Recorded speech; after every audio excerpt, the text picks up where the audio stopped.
And then when we get to this point, we're going to flip that over so that we can chain one.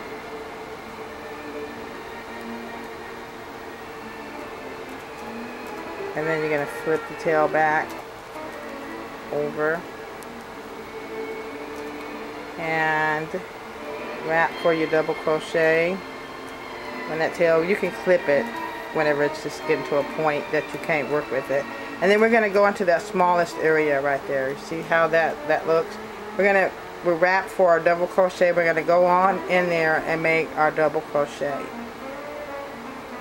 Okay, get your double crochet made, and then you're going to chain 3 and we're turning 2, 3. This is really simple, and then we're turning our work. Okay, so what we're going to do now is just go into this area, the next box. I call them boxes. Let me show you that again. So we're going to be going into this one right here. So we're going to wrap for our double crochet and go down between those spaces, get your double crochet made, and chain 1 and go into the next space and do your double crochet and chain 1 and do your double crochet, go into this area and make your double crochet and chain 1. Okay, again we're going to go into that small little area right there. See, at the end we always have this little small area. So we're going to go in there, wrap it to do your double crochet, and you're going to make your double crochet right there. And then once you do that, you're going to chain 3. And you're going to be ending this part of the thong with 1 space at the top. And then you're going to start the chains. You're going to start chaining down now, and you want it to measure about, let's say about 5 inches, 5 to 6 inches, depending on your foot. So after you make this part, then about 5 inches, then wrap it around your toe and see if it will go all the way around without being too loose or too tight.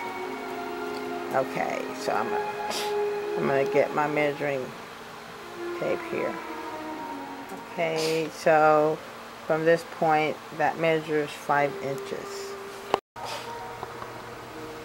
Okay, my measure is 5 inches, and then I'm gonna go back. The average count back is 12.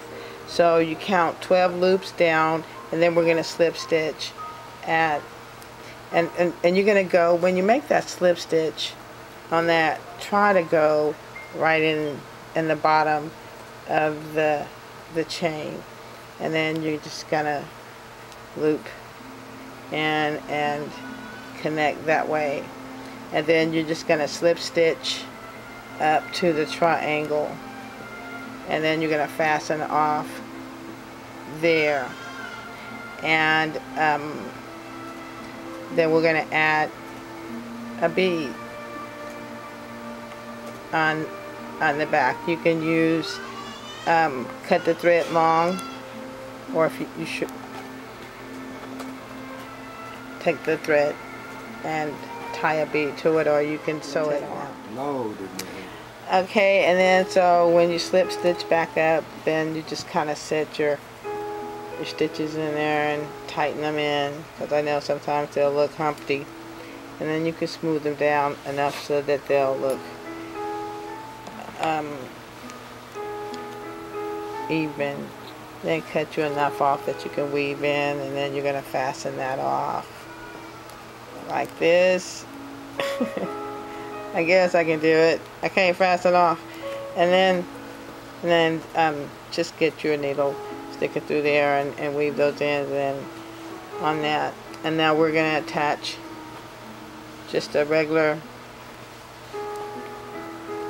and you can see the outer side. It looks a little flat. This is the inside. And then I never did remove my marker, so I'm going to remove that.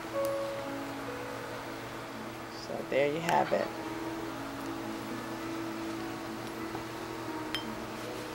it's a little bit, it's the same pattern as the yellow one. And so make you a few sets. I think they're cute just one. And so have foot thongs.